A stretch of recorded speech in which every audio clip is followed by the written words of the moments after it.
Bonjour tout le monde, aujourd'hui on va voir le challenge Latex Input qui a été fait sur RootMe. Donc comme vous pouvez voir, je n'ai pas réussi, enfin je n'ai pas complété le challenge. Donc on va le faire ensemble. Vous pouvez voir que vous devez avoir validé ce challenge pour consulter les solutions. Donc du coup en fait, RootMe, comparé enfin le challenge comparé au CTF, qu'on a pu voir dans d'autres vidéos où on s'attaquait à une machine. Là, on va devoir résoudre un problème, donc un peu comme résoudre une énigme sur un cas isolé.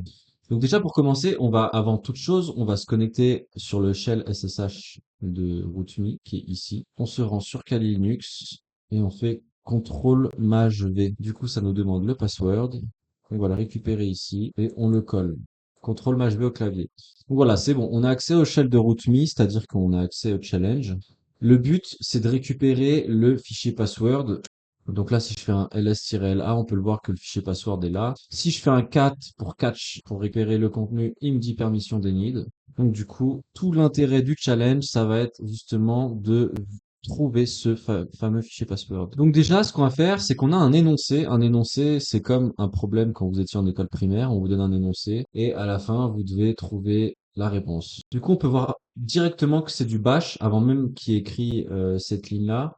On peut voir que c'est du bash parce qu'on reconnaît les patterns du bash. Ok, donc qu'est-ce qui fait notre script bash? Il prend en argument un fichier text, TEX, donc un fichier latex. LaTeX, c'est pas un langage de programmation classique, c'est un système de composition de documents. En gros, t'écris du texte avec des balises spéciales, avec des anti-slash, en gras, etc. Enfin, ça ressemble un petit peu à du XML entre guillemets. C'est juste en fait, c'est pour dire que l'objectif derrière ce document-là, vous allez me dire, mais pourquoi tu dis que c'est comme le XML? En fait, c'est juste que l'objectif, c'est que derrière, le document, il va être parsé par un programme. D'où le fait que je dise que ça ressemble au XML. Bon, c'est vrai que ça n'a rien à voir. Mais le principe est le même, c'est-à-dire que c'est pas un langage avec de la logique comme on pourrait faire en Python, PHP, etc. Là, c'est plus un langage pour mettre en forme du contenu. En fait, ça se rapprocherait du MD. L'objectif derrière de ce type de document, c'est d'avoir un contenu qui est enrichi, un peu comme le HTML finalement. Dans le principe, hein, je dis bien le principe parce que sur la syntaxe, c'est vrai que ça n'a rien à voir. Du coup, maintenant que vous savez ce que c'est que le latex, on va retourner sur l'énoncé. Et à la fin, ça va générer un fichier PDF. Du coup, on va s'attarder sur le script. Donc, on peut voir qu'en fait, il crée un fichier dans le répertoire TMP. Il copie le nom du fichier, enfin ton fichier renommé en main.txt, tex, pardon. Après, ce qu'il va faire, c'est qu'il va le compiler deux fois avec PDF LaTeX. PDF LaTeX, en gros, c'est un moteur qui va permettre de compiler le fichier qu'on a vu, donc ce type de fichier-là, là. Il va le compiler au format PDF. Alors pourquoi il le compile deux fois? C'est très courant dans le processus de compiler deux fois. Ça permet de résoudre les références qui sont croisées tout simplement, comme l'étape des matières. Et du coup, à la fin, qu'est-ce qu'il fait le script? Il va te retourner le chemin complet du fichier qui a été généré. Donc en fait ici, la faille de sécurité qu'on peut voir directement, c'est le fameux no shell escape.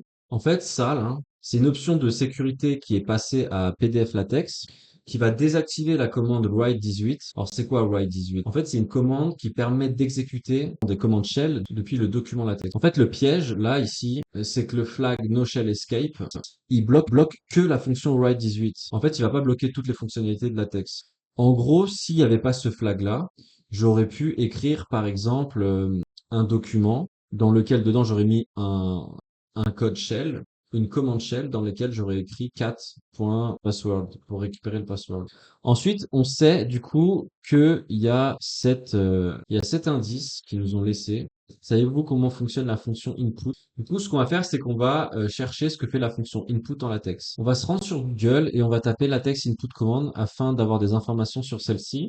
Le premier lien nous intéresse directement. Et là, ce qui va nous intéresser, c'est ce passage-là qui dit que qu'on a input file name ici et que avec ça, ça va inclure le contenu d'un autre fichier latex. En gros, ça va permettre de découper des gros documents. Et en fait, ça va être là la vulnérabilité, c'est-à-dire que ça nous empêche pas, nous, de passer ici en argument un chemin absolu tel que le point password, enfin le flag qu'on va aller récupérer. C'est vraiment une vulnérabilité classique pour les développeurs web. Il y a la faille include qui est à peu près du même principe, c'est-à-dire qu'on va arbitrairement choisir d'inclure un fichier autre que le fichier qui est censé être inclus. Je sais pas si tu vois ce que je veux dire. Avec quand on fait des remontées sur les chemins en mettant point point slash point point pour remonter, pour parcourir en fait les fichiers et les inclure. En fait, la faille, elle réside dans le fait que nous, on va détourner cette fonction-là pour aller chercher pour aller chercher de la donnée. Donc du coup, souvenez-vous, tout à l'heure, on avait dit que le flag qu'il fallait récupérer, c'était dans le point password. On va donc écrire le script dans Mousepad. On pourrait le faire en shell en fait, mais on va le faire en shell. Du coup, on va faire nano tmp exploit.tux. Ok, j'ai accès au... Ah, il y a déjà quelqu'un qui a mis quelque chose dessus. Intéressant. 4tmp exploit.test. Donc là, je regarde si j'ai les droits d'écriture. Donc j'ai enfin bien évidemment, non, des fois on les a pas. Donc là, on peut vérifier que j'ai les droits d'écriture. Donc je vais pouvoir mettre mon payload directement sur le SSH, exploit.tex. Ok, du coup, je vais effacer ça. Donc là, on va mettre document classe, article, verbatim, begin document, challenge, AppScript. Donc là, je remets le répertoire. Là, je suis en train de mettre le répertoire directement du fichier password. Document. Donc du coup, je vais expliquer les lignes que je viens d'écrire. Donc ça, c'est une sorte de balise pour dire que le type de document, c'est un article. Là, on charge un package qui s'appelle verbatim. C'est un peu comme les imports dans Python. Ça, c'est begin document, donc c'est le corps du document. Begin et end, c'est un petit peu, vous savez, en HTML, la balise body. C'est des balises. En fait, ça, c'est des balises, hein. Et donc ça, c'est la ligne clé qui va permettre d'utiliser cette fonction-là et d'inclure le fameux fichier htpassword. Enfin, pardon, le fichier point password.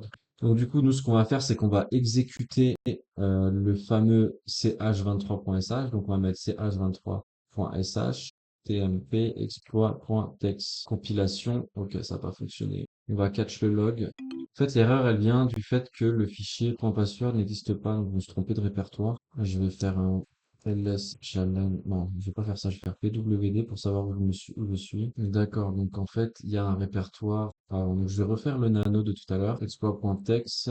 Et du coup, je vais changer le répertoire ici. Et là, je mets le point password. Donc là, ça devrait fonctionner normalement. Ok, du coup, ça n'a pas fonctionné. On va utiliser le setUD wrapper. tmp exploit.txt. Je me suis trompé encore une fois. Ok, c'est bon. Du coup, on a réussi enfin à compiler le fameux fichier main.pdf. Nous, ce qu'on va faire, c'est qu'on va extraire le fichier PDF. En fait, on pourrait l'exfiltrer et le ramener chez nous, mais là, on va aller plus vite. On va faire PDF to. Alors, déjà, on va voir s'il est disponible. Which PDF to text. Non, il n'y a pas. Parce que là, si je veux catch le flag, ça va pas le faire normalement. Ouais, c'est ça le problème. C'est qu'en gros, il est trop. C'est un fichier compilé. Et pour aller récupérer la donnée dedans, ça va être compliqué. Et on va rentrer le mot de passe. Ok, c'est bon, on a réussi à avoir le flag. Donc, je vais vous montrer le script Python que j'ai écrit à la volée pour récupérer le fameux flag. Donc là, on exécute Python, on importe les deux librairies, zlib et re. Donc zlib, c'est pour décompresser les streams, là décode du PDF. Re, c'est regex, c'est comme en PHP, c'est une librairie qui permet de parser de la data sur les streams. Donc là, en fait, on savait que le flag, il était dans le fichier PDF qu'on venait de compiler. Nous, on a créé ce script Python pour pouvoir récupérer la data entre guillemets en clair. Attention, c'est pas de la cryptographie, hein, c'est de la décompression, c'est un peu différent. Donc là, on utilise la librairie regex. On cherche tout. B pour binaire. En gros, c'est-à-dire qu'on cherche dans tous les blocs compressés du fichier PDF qu'on a généré. Parce que le pattern, il est en bytes, il est pas en octet. Enfin, pardon, il est pas en string, il est en octet. Là, on utilise R et N, donc en fait, ça dépend de l'OS, mais anti/R et anti/N, ça veut dire retour à la ligne. Mais selon l'OS, ça peut être l'un ou l'autre, donc on préfère utiliser les deux.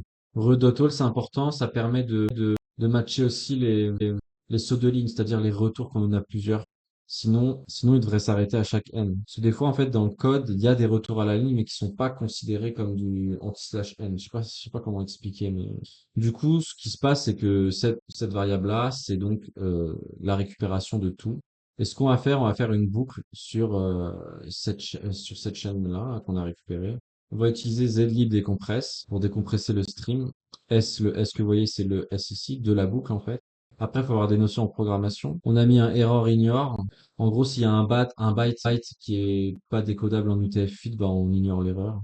Et ça, c'est le plus important. En gros, c'est que sur le décodage qu'on a effectué dans Decoded, on veut faire en sorte que la len, len, c'est-à-dire la longueur de la string, il faut qu'elle soit inférieure à 500 parce que on sait en amont que le flag ne peut pas faire plus de 500 caractères. Ça, c'est quelque chose enfin, nous, on a fait une hypothèse dessus, mais on peut le retirer après, il y aura trop de data. Et oui, le mieux, c'est quand même de faire ça. C'est une sorte de filtre, en fait, final sur tout le contenu qu'on a décodé.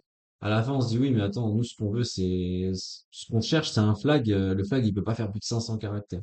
Donc voilà, voilà. J'espère que vous avez aimé la vidéo. Je vous dis à bientôt et puis